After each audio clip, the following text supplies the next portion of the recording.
What's up, everyone? My name is Jacob, and welcome back to the AGH Gaming and Chess channel. This is my series Road to 1600, a progressive series of videos where I attempt to reach 1600 in online Blitz. As you've noticed in the past few episodes, I have not played particularly well, and as you'll note by my rating, I have lost some rating trying to get some warm-up games. I haven't played my best this entire series, I must admit, but I'm trying to play a little bit slower time controls. I'm going to play a 3-2 session this time around. I'm hoping the increment will allow me to think a little bit more and give me some more time to come up with some positive ideas in critical positions. If you're enjoying the series and you're new around here, I'd invite you to subscribe and catch the entire series. I'm hoping it won't be an incredibly long series, but I guess my play will be the primary driver of that. But without further ado, I'm going to jump into my first game here, and we'll see how things go with this new 3-2. It's not the most popular time control, but I do get, I can get matched up fairly quickly. The old Benoni defense. This is not something I am aware of. I'm going to take some space.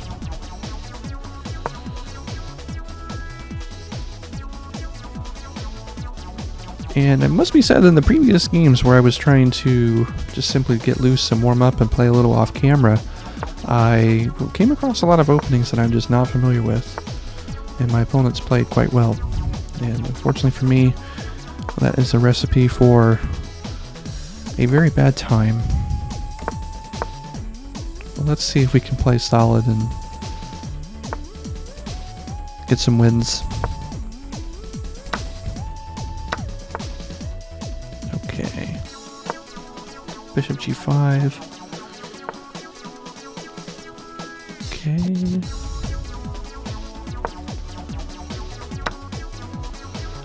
I'm going to take with my pawn. Maybe get the dark squared bishop off.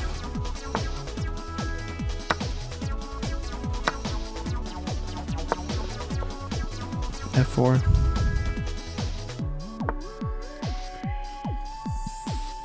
Let's get my knight out. I think at some point I want to press e5, maybe right now.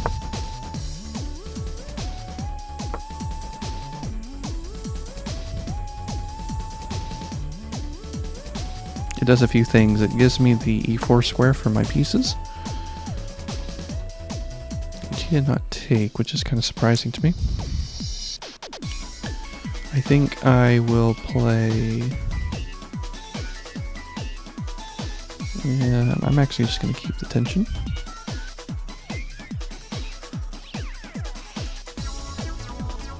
I'm going to keep the tension.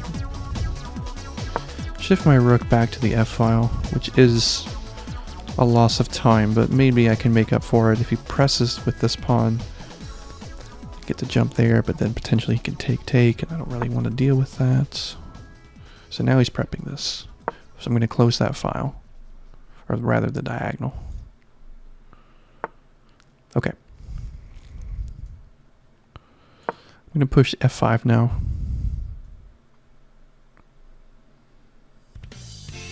I just want to put him under a lot of pressure.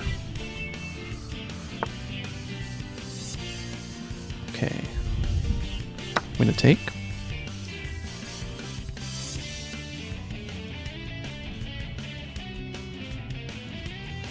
Calculating, I think, these lines here. But now I take. And I take here. It has to be quite scary for him, no?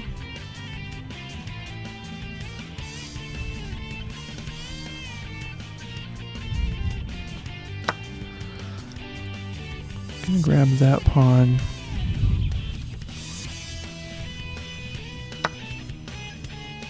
Okay. I can give him a check.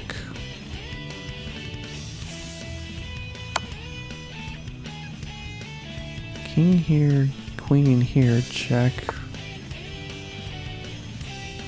What about just...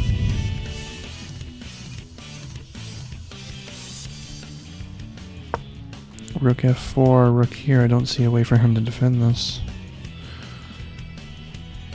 He can give one check here, and then I move to the corner, and then... Okay.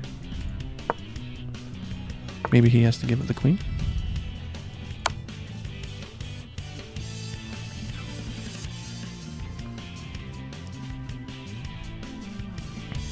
Yeah, I think he has to give it the queen.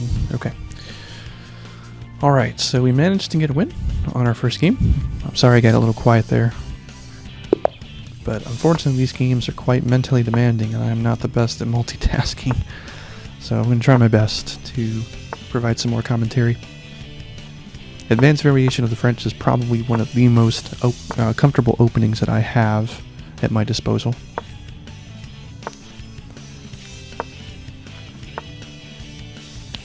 We take here whenever they push like that, and then I get my knight here, just putting more pressure on the d4 pawn. We play this idea just to try to break it down. It's all pretty common stuff.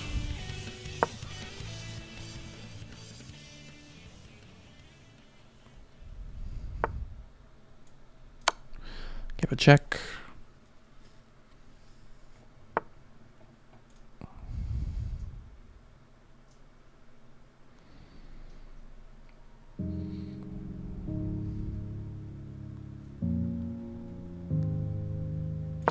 Let's bring my knight back. Happy with that. The knight's a strong piece, but it's nice to have the bishop pair as well.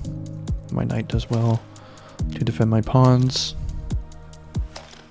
And now I'm looking to castle. If he ever plays this, I'm just removing it from the board. That's too strong of a piece on c5. Alright, I'm going to contest the open c file right away.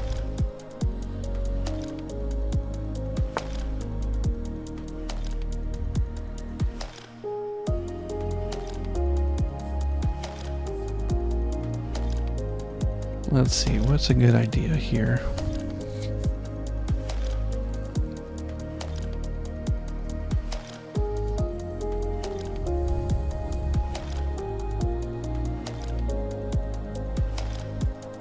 Let me just make a prophylactic move and keep the knight out of the c5 square.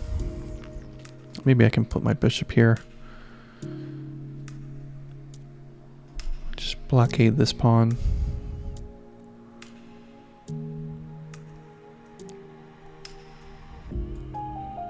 But the position is quite closed and I'm not the most comfortable in these types of positions, but I am going to attempt to just play logical moves as best I can.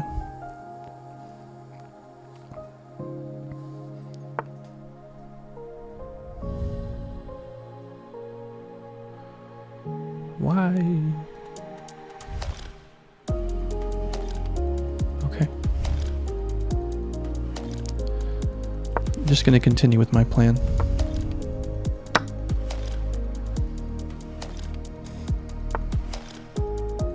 Oh, I see. Okay. Very nice.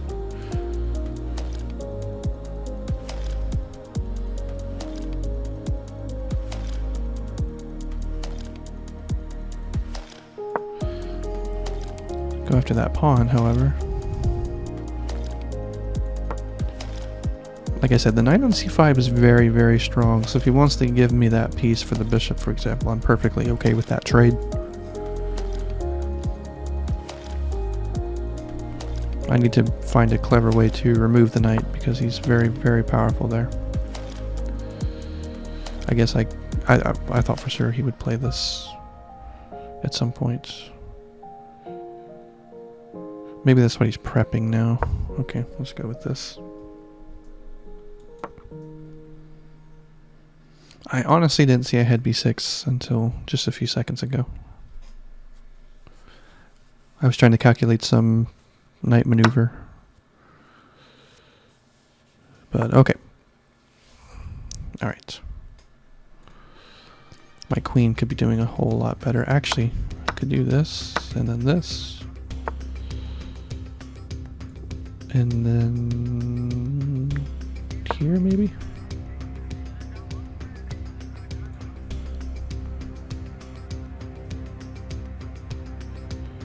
He has to be careful, though. I have a pass B pawn now, and my queen's in a pretty good position to start pushing the pawn, and he doesn't have anything on the back rank as far as a flight square. So I'm feeling okay about this. I'm up a pawn. I'm up on time. I'm just going to start pushing my pawn, I think.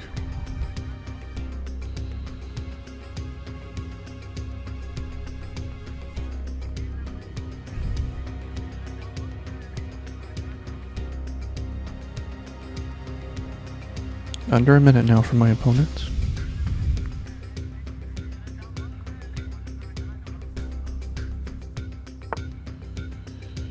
Yeah, I think that's a sensible thing to do. And I am going to just get my rook involved in the game.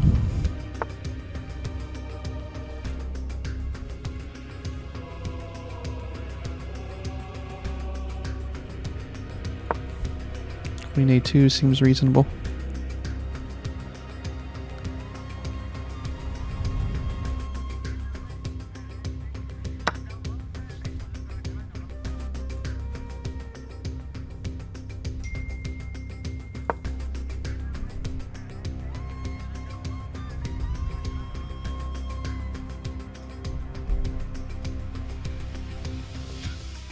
See if I can convert this endgame.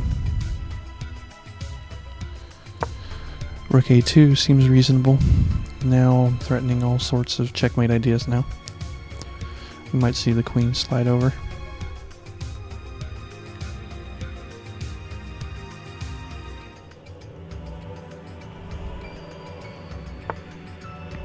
Or the rook.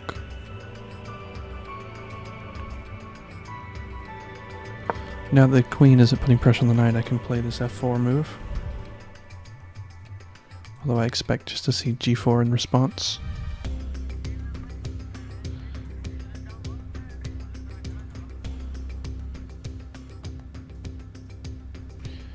But maybe... Okay, I can take here. And then grab this pawn.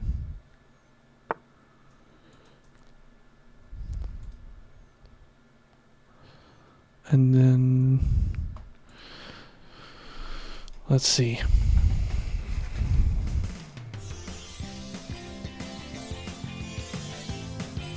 Let's get my knight back in play.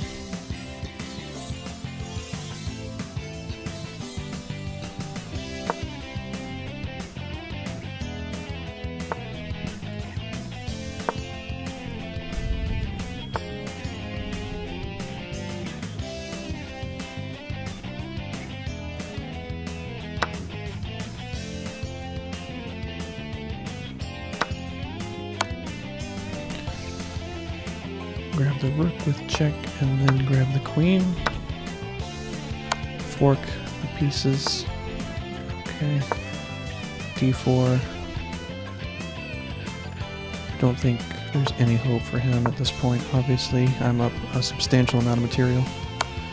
Grab the knight. Promote the pawn. Step ladder.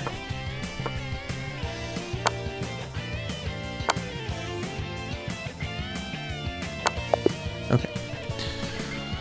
Alright, so we have 2 victories. We are still in recovery mode, however.